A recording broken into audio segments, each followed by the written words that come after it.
Welcome back to Harper Living, everyone. First off, I just want to say thank you so much for giving such an amazing response to mine and Elise's collection. We're overwhelmed, and I just want to say thank you so much for your support. You guys are the best. And here we are again. It's story time again. And this time I am bringing to you my good dear friend Phil's collection. How did Phill and I meet? Let's talk about this. So let's go back. Let's go back to 5 years. I wasn't in a really great place in my life. I've hit my woes. I've been through a lot of highs. I've also went through some really deep, dark woes. And this low of in my period in my life, I used to go to White Rock. I used to go there. I used to go for walks. I used to just sit along the pier. And there was one particular bench that I would always sit on and then stare at this blue house. It was blue. It was grand. It was beautiful. It was ornate. It looked like it was made in the 70s by hand. It was just so quaint. Everything about this home, I would just sit there and literally hours would pass by and I'd stare at this home. Sometimes this home would have woodwork displayed. Sometimes this home would have wooden canoes or kayaks displayed. But every time I went by, this home was like a revolving door of beautiful handcrafted woodwork. Last time I was in White Rock, I was sitting there at Boathouse having such a great time with Elise, and she had planted the seed of Harper Living, and I was like on this high, and I was like, I'm gonna go find this blue house. So that same day I had met with Elise, I said, you know what, the universe just keeps throwing these little tidbits into my life. And I was with my best friend, and I was like, Emma, I'm gonna go and find this blue house. So we started walking along the street that I used to go to, and I found this house, but this house looked nothing like the house that I used to stare at for hours at a time. It was just a plain blue house, but there was no woodwork, no chimes, none of the bells and whistles that used to be there. So I said, Emma, I'm just gonna go knock on the door. She said, you're crazy. What are you doing? You're gonna disturb these homeowners. Like, what are you even looking for? What are you gonna say to them? I used to stare at your house. I said, I don't know. I'm gonna figure it out. So knock, knock, knock. I knocked on the door.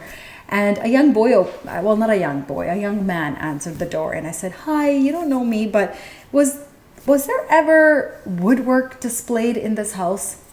And he said to me, yeah, hold on one sec, I'll go get my dad.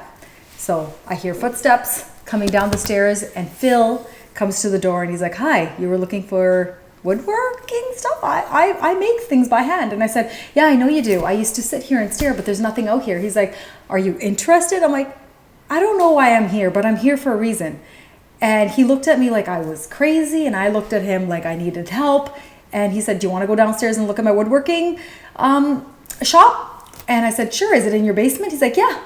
So I followed him down to the basement. And I remember I said to Emma, can you make a video so when we get lost, Soup knows where to find us, throw the phone outside and just ping him our location.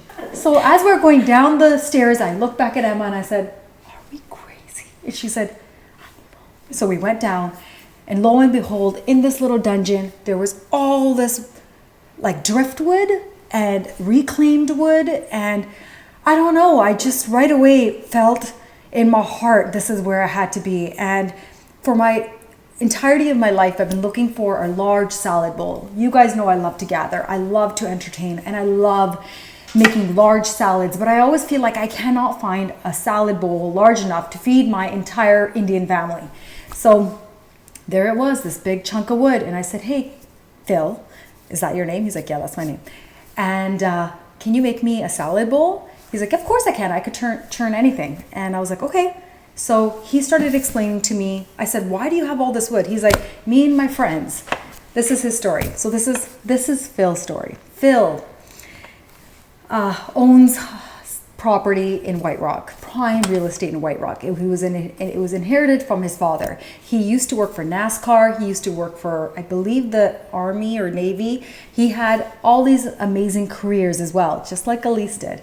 And I'm listening to his stories, but everything he did because he had to provide for his family. But when he retired, he went back to his roots. He went back to working with his hands and creating beautiful art, like pieces of art, which now I have all around my house.